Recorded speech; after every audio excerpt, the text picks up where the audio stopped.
YouTube, Dawson Ryder here. Welcome to my review for the Power Rangers Samurai Mega Mode basic figures. I know it seems weird to have a retro review for Samurai. People pointed that out during the Megazord review, but you know, it's over 10 years old and it would be weird to like separate this from the rest of the series by calling it a sort of retro review. But these were the first basic figures we got, and there was a lot of interesting things about them. I mean, first of all, they were the cockpit modes, this weird power-up thing, and not the main suits like you usually get. And we went to a 4-inch scale, whereas for years we had been 5-inch scale. I'm going to be honest, I do prefer the 5-inch scale personally for my main figures, and figures in general. I prefer 5-6-inch figures compared to that kind of Star Wars-y 3.75 4-inch figure. But there was some really good figures in this. Like, honestly, I'm going to give these a positive review, spoiler alert. The most negative thing is most of their, like, hip joints or whatever, the legs, are really loose. So, like, it was really a struggle to get them to stand like this, which is why I'm not touching them yet. That sounded. Anyway, also, it took me forever to get the picture for the thumbnail. I think pink and yellow are okay. But anyway, outside of that, I think they're very good-looking figures. Like, there were some really solid, good 4-inch figures. And I also personally really love these modes.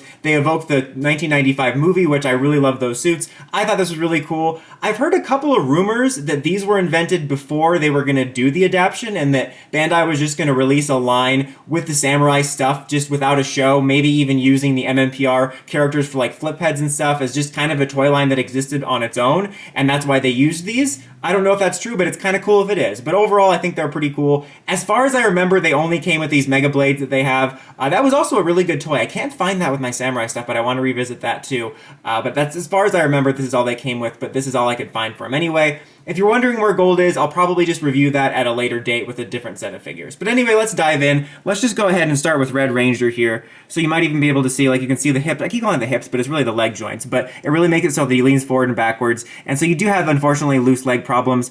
I'm going to be honest, I don't remember how much loose leg problems I had when I first got these. I know that for years of collecting figures, usually out of a wave of 5, unless it's a really solid one like the original Jungle Fury ones, usually 2 to 3 out of them will have one loose leg joint, or a loose joint, or a joint that's going to feel like it's going to be loose, but it's not yet. But you do unfortunately have that. But you do have a solid range of motion and a single knee joint. You have a ball joint here on the arm, and this is going to go for all of them, so I'm not going to go over it for all of them. Single joint here, and you can swivel the head. So basically you're par for the course articulation, and they all have this singular classic PR gray blade, and you do have this little peg sticking off of there because I believe you can store it on their hip like that. But overall it looks pretty good. You know, it's not like the most bright, vibrant colors or anything, or the most exquisite detail, but overall they got all the core details there. I think the proportions are pretty well done, and I think they're pretty damn good looking figures. We got Blue.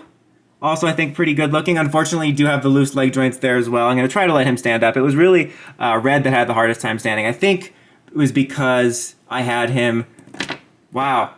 I just sang your praises and you embarrassed me. You embarrassed me. All right, here we have Yellow. I think they did a pretty good job with the female mold. You know, they don't have the crazy jacked aspect too, obviously because they're more armored, so you don't have that. But I think they did a pretty good job with the female body. That sounded weird too. But it's a little bit, you know, unrealistic with the waist. But still, overall, pretty good looking, pretty good proportions. I feel like the helmet seems a little bit bigger compared to the body, compared to like Blue. But maybe that's just me.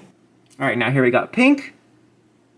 I feel like her helmet seems a little bit more proportionate compared to Yellow. I don't know. I don't remember exactly how they look in the show. I just know that generally I feel when I look at them, the proportions look pretty solid. Like, probably not perfect, but there's definitely been figures in the past where, like, the proportions have been very clearly strange, but I think these are overall pretty good. I will say the joints on the girl figures have held up. Like, these generally feel pretty good. It feels like maybe in a few years they might become loose again, but they just feel a little bit more solid. I don't know why that is. Probably a little bit difference in the mold, because you have the same exact articulation, it's just a slightly different mold. But Yellow is also a little bit more solid. Probably Pink is the most solid. This almost feels midway point, but you're not getting that like flapping around like you were getting with Red and Blue. All right, last we have Mike here. Overall, also good looking, but unfortunately the same problems with that, so that is a little bit of a problem. You're going to kind of have a case-by-case basis with that. Like, if you own these, you know, there's probably many people like me out there that own these, and some of them might not have it at all. Some of them might have it even more so, and you're going to kind of have, you know, hit and miss, because the only place you're going to be able to find these on eBay. But I think they're overall pretty good-looking figures. Like, I just really like the design on these. I wish they were maybe a little bit more bright. I don't remember them being that much brighter in the show, but they do feel a little bit muted.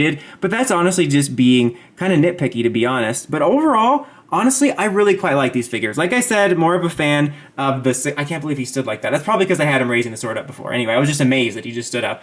Anyway, to get back to the point, I really do like these figures. I would have loved to gotten 5-inch versions because we did convert back to that for the Action Hero. I wish we still were doing Lightning Collection, because these would be excellent for Lightning Collection. But I honestly really did like some of the 4-inch releases. Like these ones and the Ghost Sager ones were honestly really good. And if you're a fan of Samurai, and you really like these suits, I can recommend tracking them down. Again, best places on eBay. I'm not sure what the price is going to be. I know that the Megazord prices for the Bandai Saban Brands era have gotten kind of out of control. Like, I know the Dino Charge Mecha have been really expensive. People were commenting that the Samurai Megazord is almost as expensive as Shinkano, if not more. So I don't know what the prices for the figures are like, but that's probably your best bet, unless you have a really good flea market. And like, unless you're getting them in package, you're probably going to run into at least some of them with the loose legs. That depends on you if it's a deal breaker, but really, these are some of the only figures like this. Like, I think they did some flip heads, but it's not like there's mmpr where there's like 10 other different options, like, oh, these don't hold up over time with the loose legs, get this figure set or this figure set. These are basically, well, your only basic figures for these. But definitely recommendation for a Samurai fan, and recommendation for those that like these suits, because I really do like these figures. In fact, it's weird that I almost have nostalgia for Samurai in these figures just looking at these. But anyways, guys, until next time, don't forget to like, comment, subscribe, and climb the steps and ring that bell to get notifications for my videos. Dawson Ryder, signing out.